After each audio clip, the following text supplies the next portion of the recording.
This is a smoothie where in the past I would consume it and I would not feel the need to eat for anywhere between 5 to 12 hours, depending upon what was happening. I got it from that book, The Plant Paradox, written by Dr. Steve Gundry. And it's a pretty simple concoction. And as you can see, the calorie count is very low. The carbs, while showing high for this concoction, these are all from plants. So you have fiber in there. You can pretty much disregard most of it if you drink it all within the 15 minutes or so before they start to break down. And it's a pretty simple recipe. This is what you start off with. This is what he recommends from the book. You can use any kind of water. I prefer to use San Pellegrino if given the option, because I just love San Pellegrino. It really makes this come to life, but this works well even with regular water. Now, this is a version of the smoothie that I used to consume quite religiously last year. And as you see, the calories have increased by more than 50%. Carbs are through the roof. And let's just look at what I actually put into it. But this is a lot.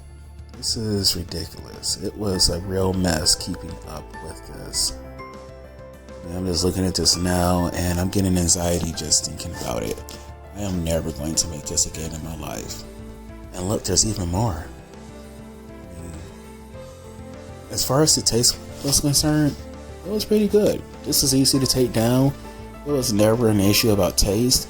It was always about the repetition, the amount of materials, and just keeping up with everything.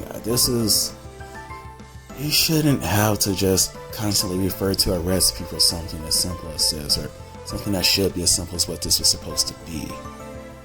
So this version of the smoothie here retains the same amount of calories as the original. I just made a few very slight changes to it that are much easier to keep up with, while still providing some extra benefits beyond what he gave us with his original drink. So pretty much I'm just adding ginger to it. It says ginger cubes there. I actually have some chopped up ginger that I have frozen. I may use that sometimes, but the cubes do thaw much more easily and they're already ground up. So I may end up using that because I'm a bit lazy. And that combined with the allulose. There's nothing wrong with the stevia. The stevia tastes great, especially the liquid stevia in this. But the allulose, again, I love that it can partially stop carbs from metabolizing. So that's a great benefit to have with a drink like this. And this right here is just a couple of excerpts from Dr. Gundry's book.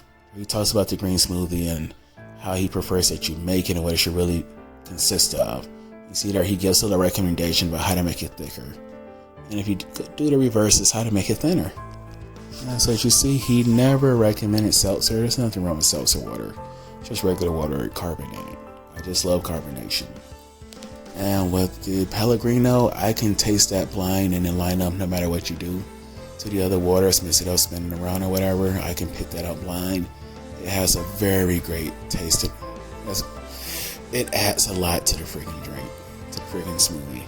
I would do that again any day of the week. Although I am going to have to actually make my own seltzer now, but that's not a problem. Do whatever you wish with yours if you try it.